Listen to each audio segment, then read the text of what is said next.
What's up, kids? Peter from Panda here. Hey, just want to show you a watch I just purchased. This is called the new Russian Aviator Pilot Sports Quartz watch. It is a dual time zone with a black leather band. It's from Oulm, O-U-L-M. Shown you a different Oulm before. And the cool thing about this brand of watch is that it has kind of a cool, manly, industrial feel that's pretty big. But they are redonkulously cheap. In fact, this watch was about $12 shipped. I don't know how you even get the movement and the raw materials at 12 bucks, but you know what? God bless them for doing it. You can get a little bit of style, kind of that unique hipster, cool, industrial vibe on the cheap. So I want to quick show this to you. It says the watch is water resistant to 30 meters. The band length is 26 centimeters, and the band width is 20. It says it's 20 millimeters to 29, and I kind of think up here it looks actually like 24. I'll have to get maybe overlay an actual number for you. It is round, and there are two quartz movements in this watch, which is how it does dual time zones. So let me quick show you the movements. First of all, there's a lower movement here in this little kind of main typical style watch display. Analog, it's you know, silver hands, everything's nice and kind of, you know, flat, sharp edge, blocky. You just pull it out to set the time, push it back in, and you have a running second hand there as well. The nice thing is the crown here will connect into the movement right where the fulcrum is on the hands, and so this crown is lined up perfectly with the outside of this circular bezel here.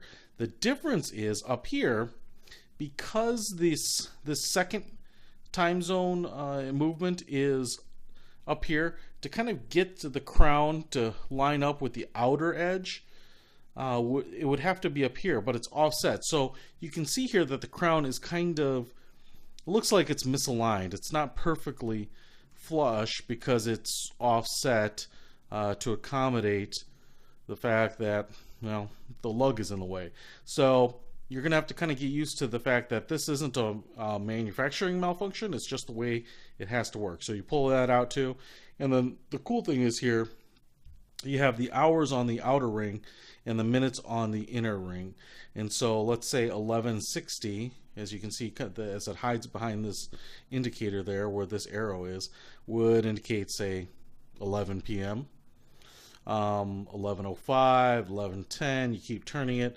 11:30, it's halfway between the 11 and 12, so you're going to kind of have to understand it's rotating clockwise. And then you get all the way back here to 12:60, which would be 12 o'clock, kind of depending on how you want to read it. The case is cool. It's kind of like this black chrome color. It shows fingerprints pretty easily, but it's pretty nice and polished. This is brand new. I just took it out of the packaging. You can see it's not a super hard finish because you can see little tiny specks, and it's not a perfect mirror finish. You know, at 11 bucks, you wouldn't expect it to be. I'm assuming mineral crystals here, top and bottom, and then this crystal right here seems to have kind of this mirror silver kind of edging underneath the crystal, so that's kind of nice. Some fake lugs here at the top, and you know, overall pretty nice. Now you flip it over and you get that standard Oulm steel back. It's not colored. It has kind of like this tip here to cover up this movement on this side. I assume you use a blade or something like that just to pry it off. Pretty standard lugs here on the ends, and they are that kind of black chrome color as well. Again, at this price point, you wouldn't expect a super high quality craftsmanship, and you can see the seam. You know, nothing's been filed down. It doesn't look like you can separate the case there, but you can obviously see where two pieces were clamshelled together, and then here on the lugs as well. Okay, spring bar loaded for your bands. It looks like could be genuine leather. I kind of will assume it is, because I don't know, leather, this much of it probably doesn't cost a whole lot different. But I guess I wouldn't swear by it, so I wouldn't count on it. Cool, some kind of black rivets up here. They're kind of again that black chrome, so they match the case really nicely. They're not silver, they're not reflective, as you can see, but they totally match the style. I'm digging rivets on watch bands these days. On kind of everything, gives it a little bit more of a punk look. I'm totally down with that. And then black band with the black edging here as well. The buckle is also the kind of this black chrome type of color. So let me go ahead and throw this sucker on, give you a little a watch or wrist look. You know, the band is pretty nice length. There's plenty of tongue left over. If I were to wear this, you know, I think this is probably about a 50 millimeter case. Again, I'd have to measure it exactly, but looks pretty good on my 7.5-inch wrist.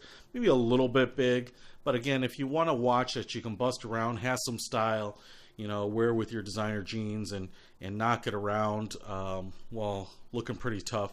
Not a bad watch to do it with. I wish as you can see here, the lugs kind of started going down, bending down a little earlier, because they kind of start near the top of the case and even go out a little bit here before they bend down, and you get a pretty good amount of gap in there, unlike the diesels, which kind of start much earlier and kind of take a 50 millimeter case and really kind of mold it a little bit closer to the wrist. But, you know, not bad. It only comes in this plastic bag. Nothing spectacular about that. And it looks like there's even a spare battery. So that's a nice value, honestly. You know, $12 shipped from Amazon in this case, with a spare battery, 2 movements. A lot of watch for that price point. I don't even know how they build it and ship it to you for that. But check it out, the new Russian Aviator with the black leather band. Looking for a cheap watch with some style. This is it. Peter Von Panda, out.